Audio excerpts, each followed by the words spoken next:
नमस्कार। हमारे इस खास कार्यक्रम में आप सभी का बहुत स्वागत है। मैं गरिमा श्रीवास्तव आपके साथ। मोहन सरकार फैसलों से नवाचार। जी हाँ, मध्य प्रदेश के सीएम डॉक्टर मोहन यादव अब राज्य के आर्थिक सेहत को सुधारने की तरफ गंभीर प्रयास कर रहे हैं। 4 जून के तुरंत बाद मोहन सरकार ऐसा फैसला लेने जा रही है जिससे संभव है कि उनकी पार्टी के ही कई लोग उनसे खफा हो जाए, लेकिन मध्य प्रदेश के विकास को रफ्तार देने के लिए डॉक्टर मोहन नाराजगी का जोखिम भी उठाने को तैयार है। मोहन सरकार पहले भी 46 निगम मंडल प्राधिकरण और बोर्डों की नियुक्तियों को निरस्त कर चुके हैं और अब राज्य सरकार उन बोर्ड और प्राधिकरणों को भी बंद करने का निर्णय ले रही है जिनका पूर्ववर्ती शिवराज सरकार में गठन किया गया था। घाटे में चल रहे प्रदेश के निगम मंडलों को सरकार बंद करने की तैयारी में है। ऐसे निगम मंडल और बोर्ड जिनसे शासन को या प्रदेश के नागरिकों को लाभ नहीं मिल पा रहा है और इसके बावजूद वे संचालित होकर सरकार पर वित्तीय भार बढ़ा रहे हैं, उनकी जानकारी मांगी गई है। वहीं भारत के नियंत्रक और महालेखा परीक्षक ने भी घाटे में चल रहे निगम मंडलों के वित्तीय प्रबंधन से जुड़ी जानकारी मांगी। इसी संदर्भ में वित्त विभाग ने सभी विभाग प्रमुखों को पत्र लिखकर ऐसे निगम मंडलों की 12 बिंदुओं में जानकारी मांग ली है। ये बात भी सामने आई है कि लोकसभा चुनाव की आदर्श आचार संहिता समाप्त होने के बाद ऐसे निगम मंडलों को सूचीबद्ध कर आगे की कार्रवाई की जाएगी। 46 निगम मंडल प्राधिकरण और बोर्डों में सरकार नियुक्तियां भी निरस्त कर चुकी है। मुख्यमंत्री डॉक्टर मोहन यादव ने शिवराज सरकार के दौरान बनाए गए विभिन्न बोर्ड और प्राधिकरणों की सूची भी तलब की है। ये बात भी सामने आई कि राज्य सरकार उन बोर्डों और प्राधिकरणों को भी बंद करने का निर्णय ले सकती है जिनका पूर्ववर्ती शिवराज सरकार में गठन किया गया था। विधानसभा चुनाव के पहले रचक वीर तेजाजी, परशुराम कल्याण, तेलघानी, विश्वकर्मा, स्वर्णकला, कुश, महाराणा प्रताप, जयमिनेश, मापूरी बाई, कीर, देवनारायण सहित अन्य कल्याण बोर्ड गठित किए गए थे। गैग ने 31 मार्च 2022 की रिपोर्ट में बताया है कि मध्य प्रदेश में ऐसे 72 में से 40 उपक्रम निष्क्रिय रहे हैं। राज्य के सार्वजनिक क्षेत्र के ये उपक्रम 3 से 32 साल तक निष्क्रिय रहे। कैग ने राज्य शासन को भी ये सुझाव दिया कि वो सार्वजनिक क्षेत्र के इन सभी उपक्रमों के कामकाज की समीक्षा करें और उनके वित्तीय प्रदर्शन में सुधार के लिए आवश्यक कदम उठाए जाए। ऐसे निष्क्रिय सरकारी उपक्रम जैसे निगम मंडल बोर्ड की समीक्षा कर उनके पुनरुद्धार या उनके समाप्त करने के लिए उचित निर्णय भी ले और इसमें मध्य प्रदेश पिछड़ा वर्ग तथा अल्पसंख्यक वित्त विकास निगम, विद्युत वितरण कंपनियां, smart city development corporation limited, Madhya Pradesh वन विकास निगम, Madhya Pradesh power transmission company, Madhya Pradesh सड़क परिवहन निगम, warehousing and logistics corporation, Madhya Pradesh mining corporation सहित अन्य निगम मंडल और बोर्ड्स शामिल हैं। वित्त विभाग ने सभी विभागों को एक प्रोफार्मा भी भेजा है। इसमें उन्हें 12 बिंदुओं की जानकारी भरकर भेजनी है। अगर निगम में हानि चल रहा हो तो मार्च 2024 के अंत तक पूर्ण हानि का विवरण, उसके कारणों सहित बताना होगा। जाहिर है कि पूर्व में राजनीतिक संतुलन साधने के लिए सरकार ऐसे निगम मंडलों में राजनीतिक नियुक्तियां करते हुए नेताओं को एडजस्ट करने की कोशिश करती रही है। किसी को कैबिनेट मंत्री का दर्जा तो किसी को राज्य मंत्री के रूप में नवाजा जाता रहा है। इससे नेताओं की राजनीतिक हसरतें तो पूरी होती रही हैं, लेकिन इनकी वजह से प्रदेश के राजस्व पर एक बड़ा बोझ पड़ता है। निश्चित तौर से इस फैसले से प्रदेश की माली हालत तो सुधरेगी, राजनीति में भी शुचिता की स्थापना होगी। तो चलिए अब इसी पर खास चर्चा की शुरुआत करेंगे। हमारे साथ पूरा पैनल जुड़ा हुआ है। चलिए आपको सबसे पहले उनसे रूबरू करा देते हैं। रमेश शर्मा हमारे साथ वरिष्ठ पत्रकार जुड़े हुए हैं। रमेश जी, आपका बहुत स्वागत है। इनके साथ ही केदार सिरोही, कांग्रेस के भी प्रवक्ता हमारे साथ जुड़े हुए हैं। केदार जी, आपका भी बहुत स्वागत है। साथ ही मुक्ता पाठक हमारी सीनियर एडिटर भी हमारे साथ लगातार बनी हुई है। मुक्ता जी, आपका भी बहुत स्वागत है। और मंजूरी जैन बीजेपी की मीडिया पैनलिस्ट है। मंजूरी जी, आपका भी बहुत स्वागत है। तो शुरुआत रमेश जी आपसे ही करेंगे, क्योंकि देखिए अब बड़ी सरकार ने बड़ी तैयारियां की है। जो शिवराज सरकार में जो निगम मंडल बनाए गए थे, इतनी लंबे वक्त तक शिवराज सरकार रही है और अब बड़ी जो बदलाव की तैयारी वो देखी जा रही है। ऐसा कहा जा रहा है कि इससे जो राजस्व है उसमें सुधार आएगा और जिस तरह से कर्ज का आरोप लगातार कांग्रेस सरकार पर लगाती रही है, उसमें भी अब कर्ज की जो राज्य की माली स्थिति है उसको सुधारने की तैयारियां अब डॉक्टर मोहन यादव की सरकार कर रही है। गंभीर विषय है आज का और इसको बड़ी बारीकी से समझना पड़ेगा। अच्छा है कि आज हमारे साथ रमेश शर्मा सर भी हैं जो काफी जानकार है इस विषय के। देखिए, ये मतलब आज जो ये निर्णय मोहन सरकार ले रही है ने शिवराज सरकार के ऊपर प्रश्न चिन्ह खड़ा किया कि हम जो कहते आए थे कि शिवराज सरकार जो है वो एक काबिल सरकार नहीं थी। उन्होंने सिर्फ मध्य प्रदेश पर कर्जे का बोझ डाला है। सिर्फ दिग्विजय सिंह जी को उन लोगों ने मिस्टर बंटाधार कहा है और उसकी आड़ में पूरे मध्य प्रदेश को इनने कंगाल कर दिया। देखिए, आज ये सब फ्रूटफुल आयोग मंडल निगम थे जिनसे बड़ा अच्छा रेवेन्यू मिलता था। वो रेवेन्यू सब पूरे शिवराज सरकार में घाटे में गए। मैं पिछले 3 साल से, मैं व्यक्तिगत बोल रहा हूँ इसमें बहन, 3 साल से मैं सरकार को लिख रहा था कि वेयर हाउसिंग कारपोरेशन जो मध्य प्रदेश का है वो घाटे में जा रहा है। घाटे में इसलिए जा रहा है कि जो ऑक्यूपेंसी होनी चाहिए थी वेयर हाउसिंग की वो 70% खाली रही है। खाली इसलिए रही है कि भारतीय जनता पार्टी के जो नेताओं ने अपने अपने वेयर हाउस बना लिए, पूरा एमएसपी प्रोक्यूरमेंट है उन संस्थाओं को दे दिया। अब जब वो संस्थाओं को एमएसपी प्रोक्यूरमेंट दे दिया, वेयर हाउसिंग वहां पर भरा रहा है, भारतीय जनता पार्टी का नेता उसका प्रॉफिट ले रहा है, तो स्वाभाविक है ये जो सबसे महत्वपूर्ण हमारी संस्था थी वो डूब रही है। उसी का परिणाम है कि ये डूब रही है। आज देखिए मध्य प्रदेश जो है वो पूरी तरीके से, मुझे ऐसा लग रहा है 4.5% का डिफिसिट हो चुका है अभी इस साल जो लग रहा है। अभी जो इनकी फिक्स जो सैलरी है, पेंशन है, ब्याज है, वो मोटा मोटा इस साल के उसमें मुझे लग रहा है 120 लाख करीब का, 1,20,000 करोड़ से ज्यादा का जाएगा। पिछली बार 1,6 का था। आमदनी कहाँ है मध्य प्रदेश में? आप डीजे जीएसटी देख लीजिए। ठीक है, आपके जो तमाम देख लीजिए आरोप है उनका जवाब बीजेपी की पैनलिस्ट से हम लेंगे, लेकिन उसके पहले रुक करूंगी रमेश जी आपका। देखिए रमेश जी, जिस तरह से तमाम तरह के अब आरोप प्रत्यारोप का भी दौर हम देखेंगे, लेकिन जो शिवराज सरकार थी, जो निगम मंडल बनाया गया था और लगातार कर्ज का आरोप भी विपक्षी दल जो है वो बीजेपी पर लगा रही थी, लेकिन जो तमाम तैयारियां डॉक्टर मोहन यादव की सरकार कर रही है, चाहे अवैध जो कॉलोनी है उन्हें निरस्त किया जा रहा है और अब निगम मंडल को लेकर की जो बड़ी शिकंजा कसने की तैयारी की जा रही है, इसे लेकर के अब क्या राज्य की स्थिति किस तरह से बदलती हुई नजर आएगी? क्योंकि जो राजस्व है उसमें सुधार करने की जो पूरी तैयारियां है उसे देखते हुए किया जा रहा है। देखिए, मोटे तौर पर स्थिति चाहे परिवार की हो, राज्य की या राष्ट्र की, खर्चा नियंत्रित होना चाहिए और आमदनी बढ़नी चाहिए। और अगर खर्च ज्यादा है, आय कम है, लगातार घाटा है, तो व्यवस्था सारी की सारी कर्ज में डूबती चली जाती है। ऐसा हम अपने आसपास के 7-8 जो देश हैं भारत के पड़ोसी, उनको देख रहे हैं। तो यदि मोहन यादव जी अर्थव्यवस्था को सुधारने का और जो आवश्यक खर्च है वो होने चाहिए, तो जो अनावश्यक खर्च है उनको कंट्रोल करने का काम करते हैं, तो मैं समझता हूँ इस पर कोई राजनीति से ऊपर उठ करके इस पर चर्चा होना चाहिए। जहां तक निगम मंडलों का सवाल है, निगम मंडल जो घाटे में चल रहे हैं या जिनकी उपयोगिता नहीं है, 2 प्रकार के निगम मंडल हैं। एक तो जिनका कार्य ठीक है लेकिन घाटे में चल रहे हैं, दूसरे वो है जिनकी उपयोगिता भी नहीं है। तो जिनकी उपयोगिता नहीं है उनको अगर समाप्त किया जाना है, तो ऐसे निर्णय कांग्रेस के समय भी हुए हैं, जैसे ऊर्जा निगम समाप्त किया गया था और कई निगम मंडल उसमें समाप्त किए गए थे। तो रमेश जी, ये भी कहा जाता है कि रेवड़ी जो बांटने का कल्चर है वो कांग्रेस सरकार से ही शुरू हुआ था मध्य प्रदेश में। निश्चित रूप से निगम मंडल भी उनके यहाँ गठित हुए, फिर नियुक्तियां भी उनके यहाँ शुरू हुई, फिर कंट्रोल करना भी उनने शुरू किया था। लेकिन कुछ चीजें रह गई थी, तो जो रह गई थी उस पर अगर समीक्षा हो रही है तो इसका तो स्वागत होना चाहिए जी। और रमेश जी, जिस तरह से हम ये देख रहे हैं, लेकिन ऐसे में बहुत सारे जो लोग हैं, जो बहुत सारे निगम मंडल में जो लोग शामिल हैं, उन्हें कैबिनेट मंत्री का भी दर्जा प्राप्त है, तो ऐसे में असंतुष्टिकरण भी देखने को मिल सकता है। देखिए, स्वाभाविक रूप से ये बात सही है कि चूंकि निगम मंडल रहते हैं तो कुछ लोग उसमें ऑब्लाइज होते हैं, तो ऑब्लाइज होते हैं तो उनको दर्जा भी मिलता है। तो कुल मिलाकर के ये बात तो अपनी जगह सही है, लेकिन जो लोग हैं उनको भी सोचना चाहिए कि यदि उनकी उपयोगिता है तो बात अलग होती है, और उपयोगिता नहीं है, केवल पद प्रतिष्ठा के लिए अपनी गाड़ी लिए घूमे, तो वो स्थिति ठीक भी नहीं है। निश्चित रूप से इससे कुछ नाराजगी बढ़ेगी, नाराजगी परिवारों में भी होती है, लेकिन एक सक्षम सरकार वो होती है जो सारी नाराजगियों से ऊपर उठ करके काम करे।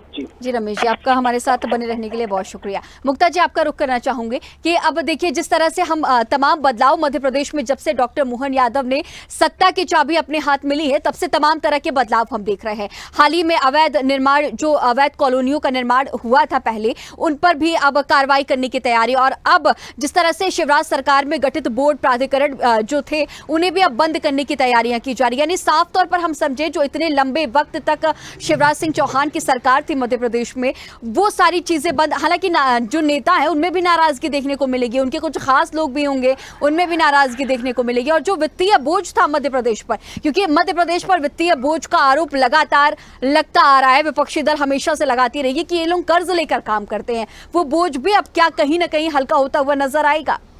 जी बिल्कुल गरिमा, देखिए आपने जो कहा वो जो पूछा उसी में आंसर है कि देखिए लगातार जो आरोप लगता है बीजेपी पे, इस सरकार पे लगता रहा, शिवराज सिंह के समय लगता रहा, कमलनाथ जब 1.5 साल तक मुख्यमंत्री थे वो लगातार कहते थे कि उन्हें खजाना खाली मिला है। तो देखिए जब ये निगम मंडल जो डिसीजन ले रहे हैं, जो कार्रवाई चल रही है, और ये डिसीजन अगर ले लेते हैं 4 जून के बाद डॉक्टर मोहन यादव, तो देखिए फाइनेंशियल हेल्थ तो मध्य प्रदेश का सुधरेगा। ये एक बहुत बोल्ड कदम होगा। बोल्ड इसलिए होगा क्योंकि जैसा राजनेता और राजनीतिक पार्टी हर एक को संतुष्ट करके चलते हैं, चाहे वो वोट बैंक की राजनीति हो जो उनके या उनके टीम के लोग हो। देखिए कैबिनेट या मंत्रिमंडल में एक निश्चित नंबर के लोग ही बन सकते हैं मिनिस्टर, चाहे वो कैबिनेट मिनिस्टर्स हो या राज्य मंत्री हो, लेकिन आप बाकी लोगों को कैसे सेटिस्फाई करते हैं? उनको निगम मंडल का आप अध्यक्ष बना देते हैं, उनको कैबिनेट मंत्री का दर्जा दे देते हैं, राज्य मंत्री का दर्जा दे देते हैं। इस तरह से वो उनके राजनीतिक जो एम्बिशंस हैं उनको आप फुलफिल करते हैं। तो देखिए अगर डॉक्टर मोहन यादव इस तरह का फैसला लेते हैं तो फाइनेंशियल हेल्थ तो सुधरेगा, लेकिन जो राजनीतिक जो कहीं ना कहीं जो असंतोष है वो रहेगा। लेकिन जैसा कि अभी रमेश शर्मा जी ने कहा कि परिवार में भी बहुत कई बार जो है टफ डिसीजंस लिए जाते हैं और परिवार के सदस्य भी उसको समझते हैं। तो इस तरह से डॉक्टर मोहन यादव भी अगर इस तरह का डिसीजन लेंगे तो उनको ये समझाना पड़ेगा अपने जो टीम मेंबर्स हैं उन लोगों को कि नहीं भैया, फाइनेंशियल हेल्थ जो है प्रदेश का वो इंपॉर्टेंट है, ना कि आपको किसी निगम मंडल का अध्यक्ष बनाया जाए और आपको तमाम जो है कैबिनेट मंत्री के जो दर्जा है और जो सुविधाएं हैं वो दी जाए। इस स्टेप को हमें उसको वेलकम करना चाहिए। चलिए हमारे साथ मंजरी जी मौजूद हैं, हम पूछ लेते हैं उनसे वो कैसे देख रही हैं इस तरह का फैसला अगर आता है 4 जून के बाद, अगर आता है इस तरह की कार्रवाई होती है तो आप क्या समझ रही हैं? देखिए मुक्ता जी, अभी तक तो ऐसा कोई फैसला आया नहीं है, लेकिन यदि जनता के हित में और इस प्रदेश के विकास के हित में यदि कोई कदम उठाया जाता है तो निश्चित तौर पर सभी लोग उसका स्वागत करते हैं।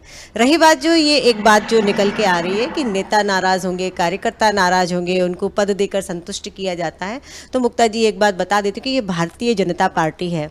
एक एक कार्यकर्ता के लिए काम है और हर काम के लिए कार्यकर्ता है, लेकिन कार्यकर्ता किस लिए काम करता है, किस मानसिकता के साथ काम करता है, भारतीय जनता पार्टी किस विजन को लेके काम करती है, एक एक कार्यकर्ता उसके लिए काम करता है। पद के लिए काम नहीं करते हैं, किसी प्रतिष्ठा के लिए काम नहीं करते हैं, देश के लिए, प्रदेश के लिए और जनता के विकास के लिए हर कार्यकर्ता अपनी पूर्ण आहुति और समर्पण के साथ और निष्ठा के साथ काम करता है। जी बिल्कुल। और देखिए गरिमा जी, जैसा आपने कहा था, ये जो कल्चर था इसको बोला जाता है राजनीतिक भाषा में रेवड़ियां दी जाती हैं। ये कल्चर भी कांग्रेस ने शुरू किया था। पूर्व मुख्यमंत्री दिग्विजय सिंह के समय ये कल्चर शुरू हुआ था कि उन्होंने जो है निगम मंडल गठित करके वहां अपने टीम मेंबर्स को दिया और वो एक तरह से उनको एक तरह से इनाम देने की कोशिश या रेवड़ी बांटने की कोशिश, ये कल्चर जो था ये दिग्विजय सिंह के समय में शुरू हुआ था। और उसके बाद शिवराज सिंह चौहान, बीजेपी, हालांकि शिवराज सिंह चौहान जो है वो 18 साल के मुख्यमंत्री थे, लेकिन उनके अंदर भी इतनी साहस, हम कह सकते हैं, एक राजनीतिक डिसीजन लेने का साहस नहीं आया। उन्होंने भी बहुत सारे नए जो है निगम मंडल बनाए और कई लोगों को इस तरह की रेवड़ियां बांटी। और अगर अब डॉक्टर मोहन यादव, जिस तरह से जो चर्चा चल रही है कि फाइनेंस डिपार्टमेंट ने लेटर भेजा है और एक जानकारी मंगाई है कि किस तरह के निगम मंडल है, क्या वो घाटे में चल रहे हैं, क्या उनकी उपयोगिता है कि नहीं है, किसको जो है वो बंद किया जा सकता है और किसको रखा जा सकता है, तो अगर इस तरह का वो कदम उठाते तो as a leader, as a team leader या एज ए प्रदेश के मुखिया एक बहुत बोल्ड डिसीजन होगा और वो जनता के हित का डिसीजन होगा। और एमपी जो मध्य प्रदेश के फाइनेंशियल हेल्थ है उसको लेकर एक बहुत अच्छा डिसीजन होगा। केदार जी, अब आपकी क्या कुछ राय है इन सभी को लेकर के, क्योंकि लगातार ये आरोप भी लगते रहे हैं कि जो रेवड़ी बांटने का जो कल्चर था निगम मंडल में, जिस तरह से अध्यक्षों की नियुक्ति होती थी वो दिग्विजय सिंह की सरकार से होती थी कि पर्ची पर नाम लिख दिया जाता था, फिर उन्हें अध्यक्ष पद सौंप दिया जाता था और फिर कैबिनेट में उन्हें कैबिनेट मंत्री का दर्जा भी दे दिया जाता था। और अब ये बड़ा फैसला मोहन सरकार लेने जा रही है। 18 साल तक शिवराज सिंह चौहान की सरकार थी, लेकिन इतना बड़ा फैसला नहीं लिया जा चुका। कांग्रेस पार्टी इस जो बड़े फैसले का समर्थन करती हुई नजर आएगी या फिर विरोध इसी तरह से देखा जाएगा? देखिए, आपने जो दिग्विजय सिंह जी का कहा, जरा अपने सब लोगों से कहिए जरा नॉलेज जो है वो दुरुस्त कर ले। ये बहुत पहले शुरुआती दौर से चला और ये आज जो हमारी जो नवरत्न कंपनियां और ये जितने भी स्ट्रक्चर भारत में खड़े हैं ना, ये इसीलिए खड़े हैं कि इस तरह के आयोग और उन्हें काम करके दिया है। वेयरहाउसिंग कारपोरेशन हो, फूड कारपोरेशन, ये क्या किसने कहा आप लोगों को कि ये रेवड़िया कल्चर था? देखिए हर जगह हर चीज का एक महत्व था इस देश में। इस लोग का इतना बड़ा जो देश आगे बढ़ा है, इसमें हर चीज का अपना काम करने का एक जगह दिया था। अब इनके आदमी काम ईमानदारी से नहीं कर रहे हैं, इनके आदमी उसमें लूटपाट मचा रहे हैं। ये घाटे में कब से गए? कितने साल से ये घाटे में गए? इनका जो प्रॉफिट रेशो कितने साल से डाउन जा रहा है? एक्चुअली इसका टेक्निकल एनालिसिस होना चाहिए। बहुत ही उलझा हुआ सब्जेक्ट है, इसको आप समझिए। आप यूं कह के पल्ला झाड़ सकते हैं कि ये निगम आयोग बंद कर दिए जाए तो आप दूसरी तरीके की बात करने लगे, यहीं के यहीं पलटी मार गए केदार जी, आप क्या? यहीं के यहीं पलटी मार गए। अभी इसके पहले आपने कहा कि सारे निगम और कॉरपोरेशन घाटे में चल रहे हैं और इस तरीके से अभी आपने नेगेटिव बात की, इसके बाद आप अपनी सफाई पेश करने के लिए आपको सही बताने लगे। जी क्लियर करिए। देखिए ये कल्चर तो था, ये बात तो सत्य है कि दिग्विजय सिंह जी के शासन काल में पर्ची पर लिखकर, नोट पर लिखकर नियुक्तियां हो जाया करती थी। ये तो सत्य बात है, ये तो हर व्यक्ति जानता है। मुझे मालूम है कैसे नियुक्तियां हुई थी। आप वो नियुक्तियों का छोड़ दीजिए, वो कैसे नियुक्तियां हुई थी बताइए ना। अनर्गल आरोप प्रत्यारोप लगाकर आप बच नहीं सकते हैं। ये तो सारी उंगली, अगर आप एक उंगली उठाते हैं तो 3 उंगलियां आपकी तरफ जाती है केदार जी। भ्रष्टाचार का तंत्र था कांग्रेस, अरे सुनते भ्रष्टाचार का तंत्र था कांग्रेस का तंत्र जी। अरे बहन 5 की 5 उंगलियां उठा दीजिए, कोई तकलीफ नहीं। वो मुख्यमंत्री का पर्सनल डिसीजन होता है। मुख्यमंत्री एक व्यक्ति को कैसे टारगेट कर रहे हैं आप कि उनके समय मुख्यमंत्री चाहता उनका होता है, उनके समय ये का होता personal था, decision। पर्ची पर लिखकर नियुक्तियां होती थी, सरकारी नियुक्तियां अरे पर्ची पर लिखकर हो जाया करती थी। हाँ, हमने तो पारदर्शिता लेकर आए और वास्तव में आज प्रदेश जो बीमारू राज्य था उसको विकसित राज्य की तरफ लेकर आए। तो माननीय पूर्व मुख्यमंत्री शिवराज सिंह चौहान जी के शासन काल में मध्य प्रदेश की क्या हालत थी? 2003 के पहले लाइट नहीं थी, बिजली नहीं था, पानी नहीं था, सड़क नहीं थी, जनता त्राही त्राही कर रही थी। डिफिशिएंट नहीं होता। अगर विकसित होता तो लोगों को महीने की सैलरियां मिल जाती। अगर विकसित होता तो हर महीने इधर उधर से पैसे उड़ा जी। आप समझदार हैं, पढ़े लिखे हैं, मुझे पता है, आपके साथ मैं बहुत डिबेट कर चुकी हूँ। मगर आप बताइए दिल पर हाथ रखकर, मध्य प्रदेश की 2003 के पहले क्या हालत थी? सड़कें थी क्या? भोपाल से ही लगा लीजिए, भोपाल के आसपास के 50 किलोमीटर के क्षेत्र लगा लीजिए कि आप कार से सफर कर पाते थे। आज ग्रामीण क्षेत्र में भी आज आप रोड से जाते हैं, बाय रोड जाते हैं। पोजीशन भी बेच रहे हैं आज की तारीख में। आप तो नहीं, क्या बोल रहे हैं आप? रिपीट करिए, क्या बोल रहे हैं जी? क्या बोला आपने? मैं सुन नहीं पाई। मैं ये बोल रहा हूँ पद पोजीशन बेची गई है आपके राज्य में, शिवराज जी के राज्य में, तभी तो ये घाटे में जा रहे हैं। केदार जी वर्तमान की बात करिए। देखिए केदार जी वर्तमान की बात करिए। अब ये भ्रष्टाचार बड़ा में फैसला है, तो देखिए 15 महीने के लिए कमलनाथ जी की सरकार बनी थी, भ्रष्टाचार का अड्डा बन गया था वल्लभ भवन, ट्रांसफर करने की फैक्ट्री बन गया था सुनिए जी। भ्रष्टाचार के सारे रिकॉर्ड तोड़ दिए थे 15 महीने की सरकार ने, करोड़ों के भ्रष्टाचार किए थे जी। चुप रहिए थोड़ा बहन, मैं हाथ जोड़ के जी जी बोलिए बोलिए बोलिए केदार जी, मैं आपको भी सुन रही हूँ, बोलिएगा। अब ये बताइए कि आपका जैसे स्टूडियो है, एक कैमरामैन को हटा दिया, दूसरे दिन लाइटिंग वाले को हटा दिया, तीसरे दिन स्टूडियो मेंटेन करने वाले को हटा दिया, कैसे चलेगा? ये निगम आयोग भी उसी तरीके कहाँ से का उदाहरण कहाँ लगा रहे हैं आप? कहाँ का उदाहरण? ये उदाहरण ही फिट नहीं बैठ रहा है। अरे आपको फिट नहीं बैठ रहा तो उससे मुझे क्या मतलब है? उदाहरण बिल्कुल तो सही आप है। कुछ भी कहेंगे, डिबेट चल आप रही लोग है, जो वित्तीय बोझ डिबेट का चल आरोप रही मध्य है। प्रदेश पर लगा रहे थे, वो वित्तीय बोझ तो अब कम होगा ना? संपदा के बहुत सारे ऐसे मकान मैडम, भी खाली होंगे जिससे वित्तीय बोझ भी कम होने वाला है। कितना वित्तीय बोझ कम होगा? वित्तीय बोझ वेयरहाउसिंग कारपोरेशन तो इनके भारतीय नेताओं को दे दिया, भारतीय जनता पार्टी के नेताओं को। कितने करोड़ का वित्तीय बोझ? आज 3.5 लाख करोड़ की जीडीपी, स्टेट का जो स्टेट जीडीपी है 3.5 लाख करोड़ का, बताइए उसमें कितना करोड़ का इन लोगों को वो आएगा? उन आयोग भ्रष्टाचार समझ में, केदार जी आपको कहीं भ्रष्टाचार समझ में आता है तो फिर आप उसकी विधिवत कार्रवाई क्यों नहीं करते? आप उसका क्वेश्चन क्यों नहीं उठाते? यहाँ बैठकर डिबेट में आप करिए ना, शिकायत करिए ना। यहाँ डिबेट में बैठकर आप तथ्यहीन आरोप प्रत्यारोप करेंगे, उससे क्या होगा? लेकिन आज कांग्रेस के नेता जमानत पर घूम रहे हैं, आज कांग्रेस के नेता जमानत पर घूम रहे हैं जी, जमानत पर घूम रहे हैं आपके शीर्ष नेता भ्रष्टाचार के आरोप में, उस पर आप क्या कहेंगे? अरे मैं ये कह रहा हूँ बहन, मंजरी बहन, मैं 3 दिन से हरदा की दारू महंगी बिक रही उसकी रिपोर्ट कर रहा हूँ। मुख्यमंत्री के कार्यालय से लेकर आया, उसके बाद हरदा में दारू बंद नहीं हुई है, महंगी बिकना। बताओ, आप में दम है, करवा रही है कार्रवाई? आप कार्रवाई करवा रही है? देखिए, मध्य प्रदेश में भारतीय जनता पार्टी की सरकार है, देश में भारतीय जनता पार्टी की सरकार है। यहाँ दोषियों के खिलाफ तुरंत कार्रवाई होती है और उनको सलाखों के पीछे भी भेजा जाता है, कड़ी से कड़ी कार्रवाई होती है।